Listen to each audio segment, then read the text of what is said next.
करोगे, एक चिन्ह बन करके काम करोगे कि इस इतने बड़े समाज के अंदर मैं भी एक छोटी सी चिंगारी के रूप में, दीपक के रूप में जलूंगा, तो निश्चित रूप से समाज का काम कोई रोक नहीं सकता है बंधुओं। इसलिए बंधुओं, आप तो गुरुमुखी सब हो और गुरुमुखी का परिचय देते हुए समाज के प्रत्येक कार्य को सूझबूझ और विवेक के साथ में काम करते रहो। आपका कोई कुछ नहीं बिगाड़ सकता है। महादेव जी हमारे इष्ट है, देवता हमारे तेजाजी है, और भक्ति के दाता करमेती बाई हो, धना जाट हो, ऐसे हमारे कोई भक्ति के वीर हुए हो, उस समाज का कोई क्या बिगाड़ सकता है। इसलिए प्रत्येक कार्य को आप खूब आनंद के साथ में करते रहो, गौ माता की सेवा करते रहो। पुनश्च मैं आपको लालावाड़ा गौशाला यहाँ से 5 किलोमीटर दूर है, ज्यादा दूर नहीं है। आप सभी ने लगभग तो आए हैं, और जो नहीं आए उनको भी मैं निमंत्रण दे रहा हूं कि आप यदा कदा कभी पधारते रहो गौ माता के दर्शन के लिए। मैं आपको ये नहीं कह रहा हूं कि आप दान के लिए आओ, मैं तो आपको कह रहा हूं कि गौ माता की सेवा कैसी होनी चाहिए, गाय को कैसे रखना चाहिए, अगर ये देखना हो तो आप हमारे वहां आइए। आप सभी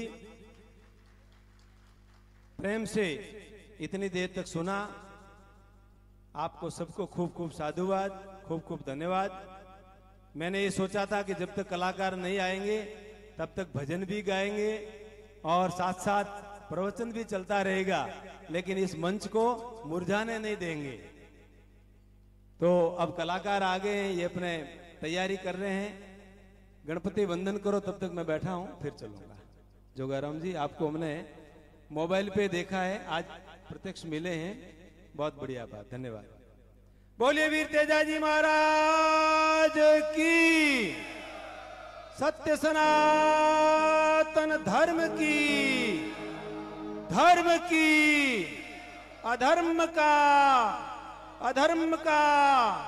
प्राणियों में विश्व का गोहत्या गौ माता की, मात पिता गुरुदेव की। नमः पार्वती पते, हर हर महादेव। एक संकेत बाकी रह गया, हर जगह मैं करता हूं, आज थोड़ा सा विस्मृत हो गया।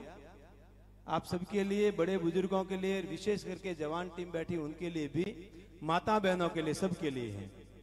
बंधुओं, हम जिस देश में रहते हैं, भारतवर्ष में रहते हैं, ये भारतवर्ष हमेशा पहले परतंत्र रहा है। खूब मुगलों का शासन इस पे रहा है, शकों का रहा, हुणों का रहा, सबका शासन रहा है। अब हम लोग कुछ ऐसे कहलाने लायक बन गए कि हम लोग 75, 76, 79 लगभग वर्ष हो गए मेरे स्वतंत्र हुए। भारत को आजाद हुए 78 वर्ष हो गए। तो कुछ एक आध बात गंभीर मैं कह रहा हूं कि जिस देश के अंदर बैठे हैं, जहां बैठे हैं, अगर उस संस्कृति को बचाना है, हम सबको बचना है, तो हमारी जनसंख्या को कभी कम मत होने देना। और अगर हमारी जनसंख्या कम हो गई तो इस देश पे राज कोई और करेगा। इसलिए इस बात का विशेष मैंने संकेत में आपको बताया है। यहाँ बड़े बुजुर्ग बैठे हैं, बड़े बुजुर्गों के 5-5, 6-6, 7-7, 8-8 संतानें थी, कोई भूखे नहीं मरा है। और आप मत सोचना कि एक आध बालक होगा, 2 बालक होगा, करोगे क्या?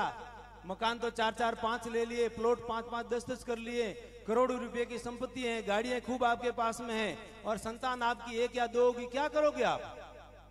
कौन भोगेगा आपके पैसों का? कौन उपयोग लेगा?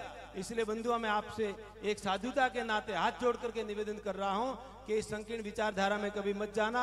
हिंदू समाज को कभी कम मत पड़ने देना। हमारी जनसंख्या कभी कम न पड़े, हमारी जनसंख्या बढ़नी चाहिए, कम नहीं पड़नी चाहिए।